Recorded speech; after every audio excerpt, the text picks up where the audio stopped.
All right. We're almost closed with our great programming that we've had today.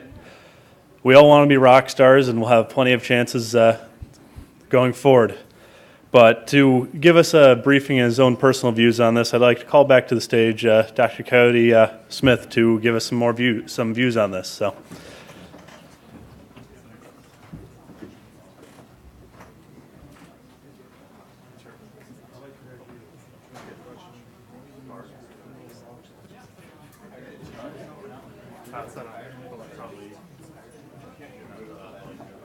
I'll turn it on.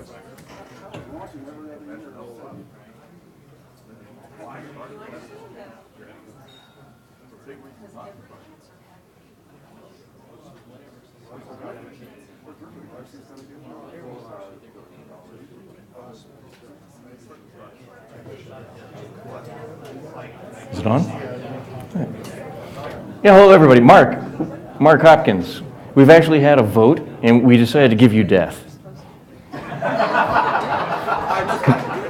I said, we've taken a vote, and we've decided to give you death. Oh, okay. Hello again, everybody. I'm Colonel Coyote Smith. Something I wanted just to explain to you a little bit about what I do. I'm the Chief Future Scientist now for the Air Force, and my job is to track technologies and to advise the Chief of Staff of the Air Force on how those technologies are evolving. And the time frame that I'm looking at with this is over the next 30 to 50 years. It's an absolutely fantastic job because I travel around to a number of laboratories for all different types of technologies. If it's got a word in it such as nano, bio, cyber, nuclear, all these types of words are the things that come to the fore of the research that we do. I run a center called the Air Force Center for Strategy and Technology, where we put this type of information together so that we have got a better chance of getting the future more right than wrong, because we're starting to study it now, and we're trying to prepare for it, and that's kind of exciting. Well, the title of my presentation is Sex, Drugs, and NewSpace.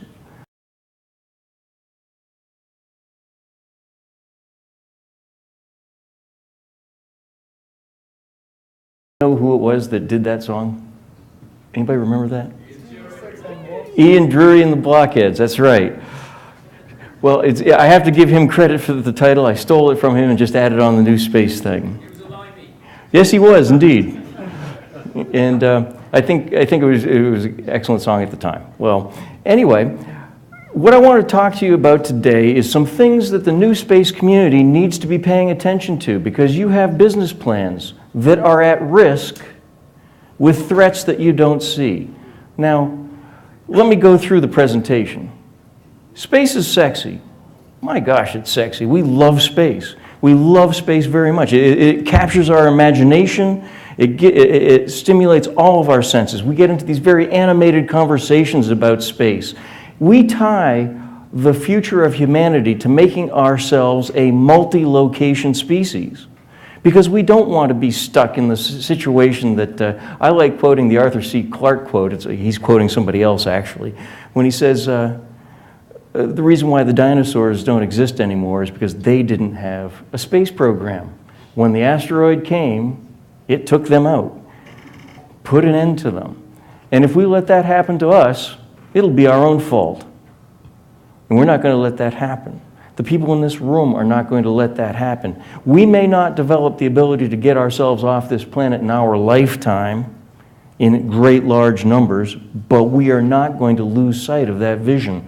Part of what I do in tracking technology is I have to fish through a lot of science fiction, a lot of science fantasy as well, because I find where a lot of those pools of ideas are. And I'll tell you something, if Jules Verne, H.G. Wells, and Robert Heinlein didn't write about it, it's probably not going to happen. They were amazingly prescient. They had such incredible thoughts. And this is tied up with why we think space is sexy. But we have to be very careful, because we can easily drug ourselves with our enthusiasm. Sitting in the Pentagon in a previous assignment, people used to come to me with half-hatched ideas that required what we refer to as unobtainium. We need, in order to make this brand new and innovative launch system work, all we need is an impossibly light material that's impossibly strong. And we believe that this is a worthwhile investment for the guy. It's only going to cost you $600 million. And in reality, what they were asking the Department of Defense to do was their own due diligence that should have been presented in a business plan. And it was very easy to cancel or cut or terminate or end the meeting before ideas took off. An idea that I think we all find compelling, it's certainly interesting, it's one of the things that I've paid close attention to and continue to track, is the idea of space tethers. Not only space tethers, but space elevators. But when somebody comes to me and gives me a presentation and tells me that the filament will just be 1 millimeter from the Earth out to geostationary, and they haven't even thought about what the effects of wind are going to be on this, the S spiral that space elevator will get into, I realize that they have not thought this through, that they're expecting me to spend my money to do their due diligence. And we can't do that. Well, now wait a minute. We've actually been guilty of that. I like that poster over there. Oh, by the way, I don't know which one of you folks take these things home, but I imagine that these line your bedroom. You have copies? I'd kind of like them myself. Space is a place, not a program. And somehow we've forgotten that. And we have projects that we call programs. And oftentimes we have made terrible mistakes in the last 20 years. We have I would say that we have lost 20 years of proper, slow evolution of our space projects because we were not satisfied with doing the little evolutionary changes to simply advance the state of the art. At every increment, we wanted to go for brand new, brash, revolutionary breakthroughs that, in the thought that it would leapfrog us ahead, it would advance our overall spacefaring capabilities. And when you sit there with the space architect and you talk about how these programs get broken, it almost always goes back to unrealistic requirements that were lavished on the contractor. Now here's the problem. There's an interface with that. There is the interface because the contractor, basically you're in a negotiation for what those requirements had ought to be. They have a tendency to oversell their product with optimism, unbridled optimism, that they can solve the technical problems to deliver the product that you're looking for. And you as a customer, well, if they can do it, wow, that would be a significant advantage. And so we allowed a lot of our space programs to go broken. The other thing that we have done, mostly on the civil side, is our projects have not survived from one administration to the next. There is this, and I'm going to quote here a very good friend, I'm sorry he wasn't here, Roger Lanius, longtime historian for NASA, now working over at the National Air and Space Museum. Fabulous writer. I encourage you to read his books. He talked about the drug of presidential leadership. There is this idea that presidential leadership is what drives space programs. And he demonstrates in one of his books, The Myth of Presidential Leadership, that is simply not true. Presidents will carry through with a space program if it's not going to be an overburden on the budget, if it's done inside the organizational mandates that NASA already has, if it's not going to break other programs.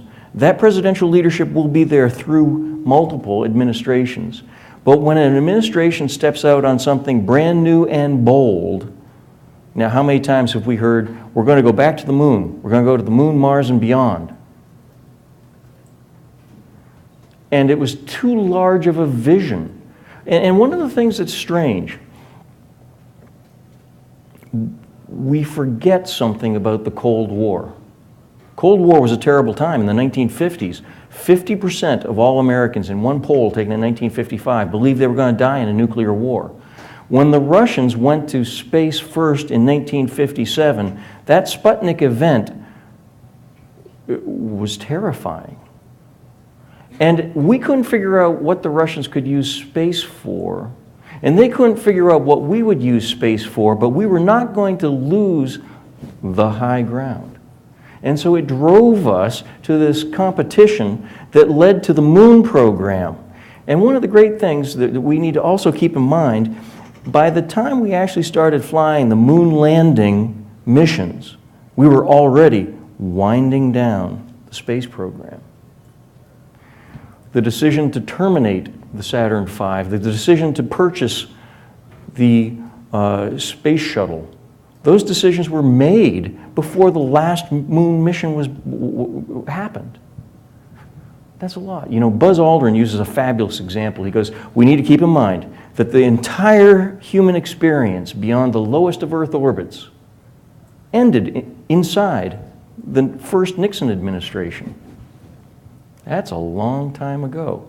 But you know, the comedian Gallagher, if you're familiar with Gallagher, he likes to sledgehammer fruit all over the front people in his audience. We're going to be doing that in just a few minutes, by the way. He had a fabulous quote, and I love it. He goes, being American is about style. You don't go to the moon once. You go half a dozen times to make it look easy. But you know, we never went back. Why? Well, what I'd like you to think about is why the Vikings never came back to North America.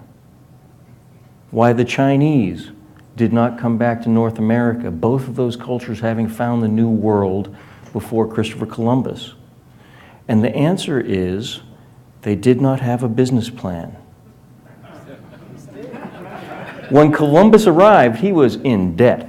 He was up to hock. And the other thing about it, you know, we have a copy of the contract. Art Dula, one of our great members of this fabulous Space Frontier Foundation, head of the Heinlein Foundation, he provided me with a copy of the contract Columbus had, and it appears that he couldn't get investors until that one Queen Isabella just lavished him with a huge sum of money. And then all the rest of the business community couldn't get enough little investment pieces into that act. He had insurance on his mission, on his cruise. His sailors were contracted. He had a business plan. Now, here's the problem.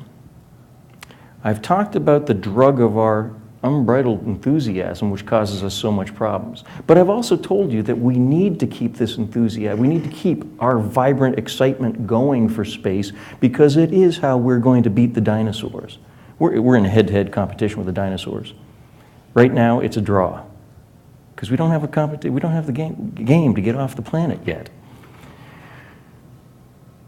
But we want to make sure that space is safe and secure. We want a secure space environment. We want to mitigate debris. We want to remove debris. We want to make sure that warfare doesn't go to space and ruin the environment up there so that subsequent spacefaring cannot occur.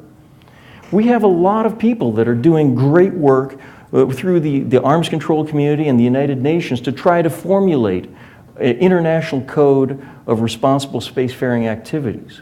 It's got kind of a strange history. But as I mentioned in my earlier presentation, you have to have a few minutes of concern, and this is where the NewSpace problem is going to come. It's a set of threats that you're not even on your radars. And we need to take this into account. When Christopher Columbus came to America, he did so under rules and regulations and laws that allowed him to capture the types of profit items from his exploration and bring them back to pay off those loans. But you know, one of the big disincentives that we have inside the space community is the Outer Space Treaty itself. And I will tell you that this code of conduct, although it's called voluntary, they're writing it down in very formal legal trappings. Now, customary law doesn't have the force of full weight of law, but you're expected to comply with it.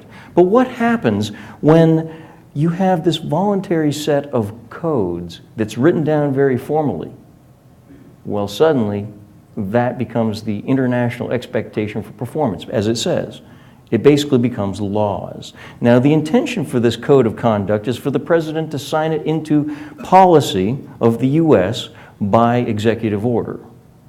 Not going through a ratification process, not going through a Senate review, the due process that Mark Hopkins was looking for, representation, is not present in this. It's a negotiated code of conduct.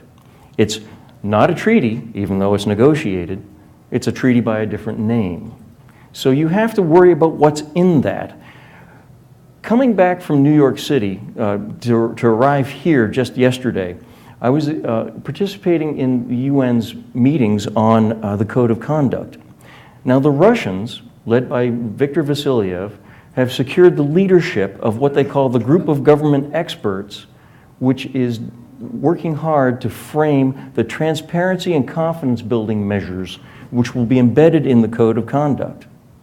The purpose of those transparency measures is to ensure that all nations fairly and equitably see what other nations' spacefaring activities are. Now, give you some of the examples, and think about this in terms of, now I'll have to tell you, these are not the finished code. This is not the finished code. These are just ideas that are thrown out right now that haven't worked their way through. But it's being done by the arms control community, not by a commerce community. The arms control community wants safe and secure space, but the status quo of doing absolutely nothing is safe and secure. They aren't taking into account creating legal ease that actually encourages development. Now, one of the things that they're looking at is the Law of the Sea Treaty. They are strong advocates for this. And on the space side of the house, they would love to see the Law of the Sea Treaty passed because of the language about common heritage, global commons, and non-appropriation, non-private property ownership, because it establishes a norm. It establishes a precedent. And the problem that you see is, as these codes, and in the Outer Space Treaty uses common heritage, global commons, for the good of all peoples, non-appropriation, suddenly you run the risk of turning space, as Scott Pace likes to say, into a museum where you can look but don't touch. Christopher Columbus brought the wealth of the New World back to Europe on his first trip. The potato, the sweet potato, the yam, the cassava root, tobacco, fabulous discoveries, wealth that hadn't even been imagined, went back on that first voyage to Europe. And the investment opportunity was clear and obvious. But you know what? That settlement road was really tough to be a settler. Now imagine this. You leave Europe, you sail across the ocean, and if you survive, you arrive in the Americas. In shirt sleeves, you can breathe the air, you've got relative croppage that you can grow, stuff like that. You are already the top feeder on the top end of evolution, hyper-evolved for this environment. And the settlement was tough. It was tough. The East Coast and even the West Coast, for settlers that came long before the European wave, is spotted with failure after failure after failure after failure. St. Augustine, one of the first successful colonies. Then we have Jamestown, which succeeded until it failed. And the reason why Williamsburg, Virginia was actually built was because they had to get out of that infected, swamped, diseased area and move inland. And you know that our own history, just from a little more than 100 years ago, the Western expansion, the wagons, the families, the dead buried along the way. Gallagher also makes the comment that, you get to the Rockies and you're in your covered wagon and the snow's starting to fall and you say, to hell with this, let's build a football stadium. It's hard. And we're going to have the same evolutionary difficulties in establishing settlements. Now, Columbus didn't have to go to the Americas with treaties, codes of everything else like that. The expansion of the Americas would have been at risk if the same type of bodies of law, the codes of conduct, the general discussions were set into place before he ever took off, like what we will experience when we go to space. We need to be very careful about this. Now, the National Space Society, Mark Hopkins back there, has generously made me an observer on behalf of their organization, which is a recognized non-government organization and an observer to the United Nations, to go and help participate in these events, to bring back news like this, to present at these meetings. It's absolutely critical. Now, I will tell you that good work is being done by this community in the arms control realm, but it's arms control. It's not commerce. And it defaults to not doing anything and preventing things from happening. That's my greatest concern. The next point, though, that I really want to make, as we take a look at the sex of space and the drugs of space, is finally the number 42. Yeah, you know, when Douglas Adams wrote that book, A Hitchhiker's Guide to the Galaxy, back in the 1970s, he was particularly brilliant, and he was exactly right. The deep thought computer actually came up with the answer to life, the universe, and everything, and it was 42. Well, Douglas Adams couldn't, over the course of his life, he could never come up with the question. Decades later, billions in research, we have actually come up with the answer, the question rather. We've come up with a question that fits perfectly with a 42. Oh, now you want me to tell you, don't you? Okay. The question is, when it comes to space commerce, when it comes to that Al Globus, and you're spot on, Al, when you talk about space-based solar power being such a hope, it really is. 42. What? The business plan for space-based solar power hinges on the answer, 42. Now, independently, John Mankins in the United States and Phil Owen over in the United Kingdom independently calculated these numbers, independently, and they came up with the same number, 42. The question, because energy is so important for all of us, everything that we do, it is our way of life, it's the way we work, it's our industry, it's our recreation. 42. Space-based solar power. The question is, how many square meters of solar panel on the Earth is comparable to 1 square meter in outer space? 42. Yeah, so when you do a business case for space-based solar power, you need to look at that 42-to-1 ratio. Now, most of us here have the wherewithal that if we wanted to take out of our pocket a credit card, maybe take out a little loan, it'd be fairly easy to go out and buy 42 square meters of solar panel. But you know what? It's really difficult for any one of us, unless your name's Elon Musk, to put 1 square meter of solar panel out into outer space. But you don't just put 1 meter into outer space. You want to put basically the equivalent of a nuclear power station in outer space. And where were we with that? About 2 kilometers on one side, 6 kilometers on the other of collection. Massive. But you know what? The technology is coming. We are getting more advanced, better, higher performance solar panels that are lighter, thin film solar arrays with efficiencies that may be as high as 50% or probably within 5 to 6 years. Think about the weight reduction that does. Think about the lifters that are coming out now, Falcon 9, the ability to lift massive loads is really quite good. 42, and there it is. How many square meters of solar panels on the Earth is equivalent to 1 square meter in outer space? So you see, space holds a great deal of hope, and I am delighted to have worked with space for all these years. And with that, I'd like to actually open it up to any questions you folks might have, so I can refer them to Dallas.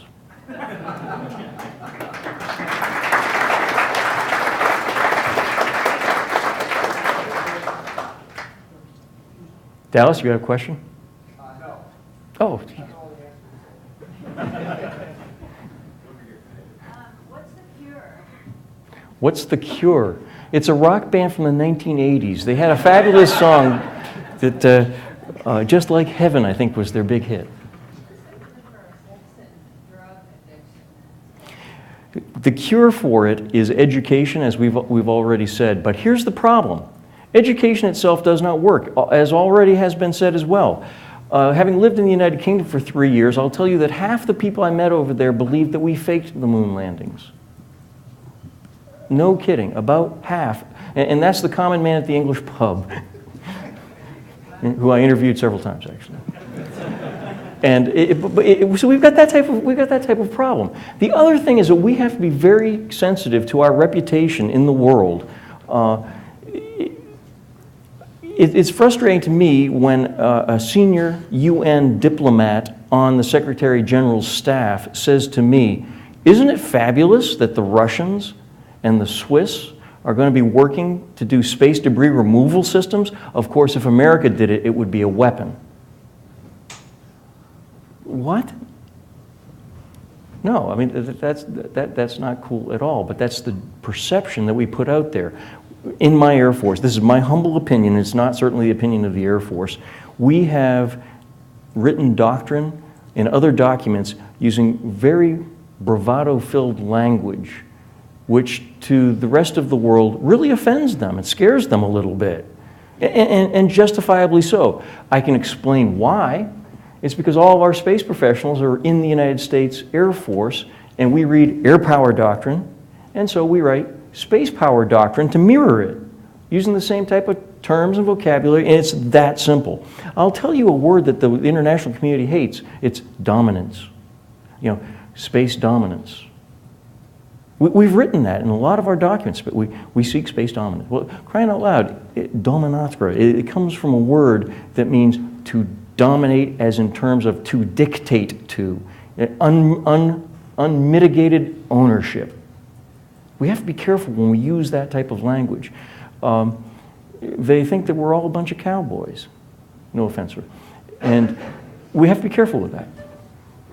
Yes, Al. I'm trying to figure out where the 42 square meters comes from, because insulation is only about a factor of 5.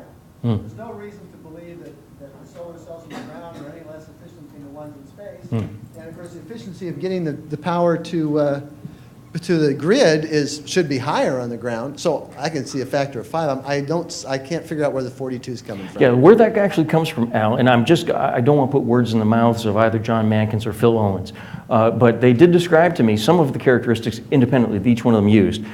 They assumed that the solar panels were at the 45th parallel, not on the equator, not at the North Pole, but halfway through. They also assumed day-night cycles, the sun's greater intensity on orbit. They took into account weather patterns, dust problems, sustainability, maintenance, and stuff like that. But again, It's not a factor of 5 in the U.S. as I say, well, I'll have to get you in touch with John Mankins, and he can discuss it out to death with you.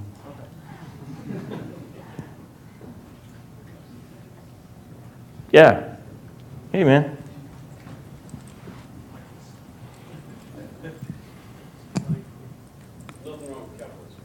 No, not at all. They asked us with the packet when we went through border of California. There's a couple of definitions of this sort of like chasm of death. One of them being sort of the difference between TRL-7 and TRL-9 in terms of like, bridge funding within technology programs. Another one is that's sort of like emerging here is the pre versus post large-scale space tourism or space solar power or big infrastructure, something in orbit. What role do you see the U.S. government, specifically the defense space versus civil space, which is quite a bit larger, playing in crossing that chasm in terms of infrastructure in space to sort of facilitate or revolutionize, create the markets for lower cost launch, et cetera, et cetera. There's a chicken and egg problem here that needs to be solved. Boy, that's a very good point. What we need is for the government to play the role of Lewis and Clark and not Lewis and Martin. we've had kind of a problem. We have tried to do too much. Now, a fantastic book that I recommend to everybody here was written by Walter McDougall. It was titled Heavens and Earth. In 1986, it was a Pulitzer Prize winner. And he was an economist writing about economic transformation. But he set it against telling the history of the American space program. And he talked about how just absolutely strange for our capitalist society it was for our government to take control of the entire space program, if you will, and almost adopt the command economy of our adversary, the Soviet Union, put us on a war footing to get into space to do the moon program. And although he hasn't opined on this since, he did have a commentary, did have a more updated note, but not in the last few years in a follow-on edition of his book. But McDougall would be very happy with what he sees going on with the Obama space policy demanding greater commercialization.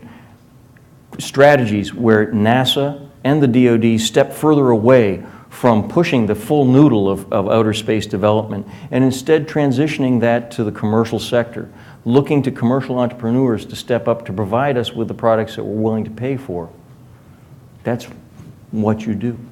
And so we're incentivizing this. The one thing that I'm very proud of, and I say the Lewis and Clark expedition, to some degree I think of our national laboratories as being where some of that Lewis and Clark magic is actually invented. And we rush that type of technology when we have a discovery to the commercial sector using various means, methods, and capabilities and stuff, so that that technology can be put into a profit-making model as quickly as possible.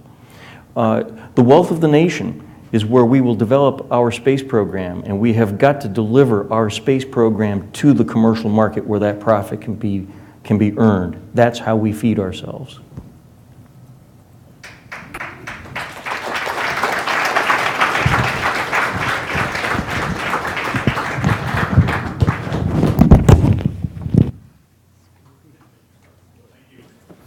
Cheers.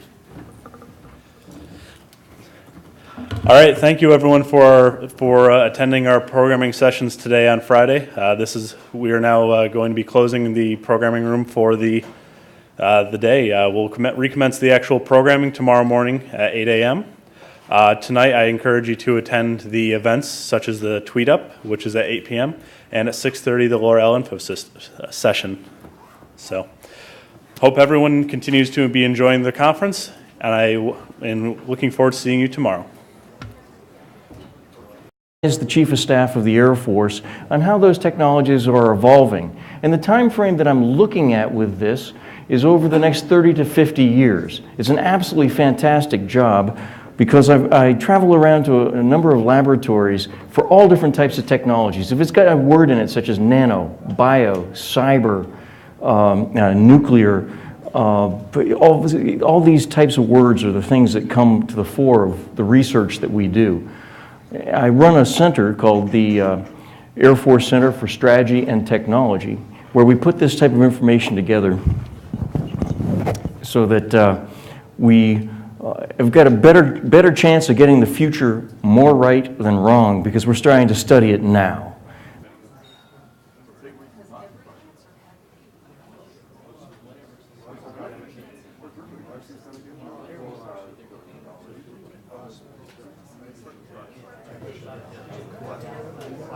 Is it on?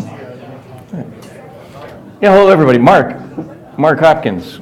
We've actually had a vote and we decided to give you death. I said, we've taken a vote and we've decided to give you death. Oh, okay. Hello again everybody. I'm Colonel Coyote Smith. Something I wanted just to explain to you a little bit about what I do. I'm the Chief Future Scientist now for the Air Force, and my job is to track technologies and to advise with threats that you don't see. Now, let me go through the presentation. Space is sexy. My gosh, it's sexy. We love space. We love space very much. It captures our imagination.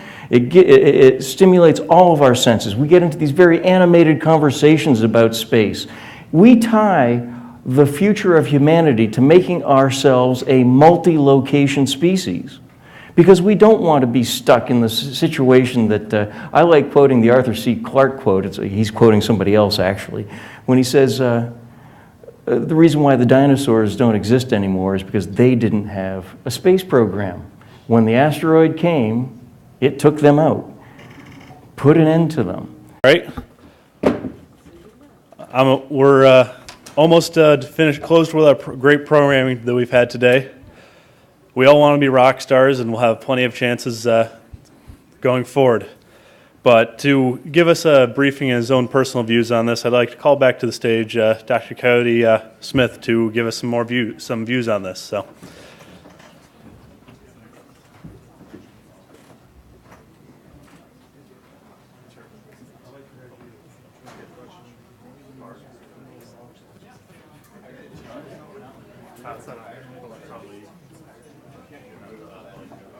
I'll turn it on.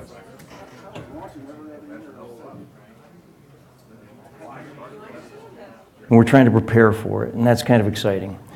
Well, the title of my presentation is Sex, Drugs, and NewSpace.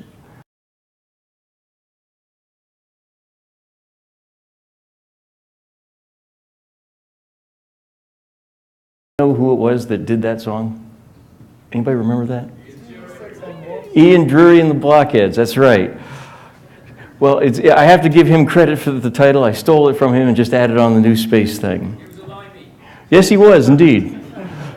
And I think it was an excellent song at the time. Well, anyway, what I want to talk to you about today is some things that the NewSpace community needs to be paying attention to, because you have business plans that are at risk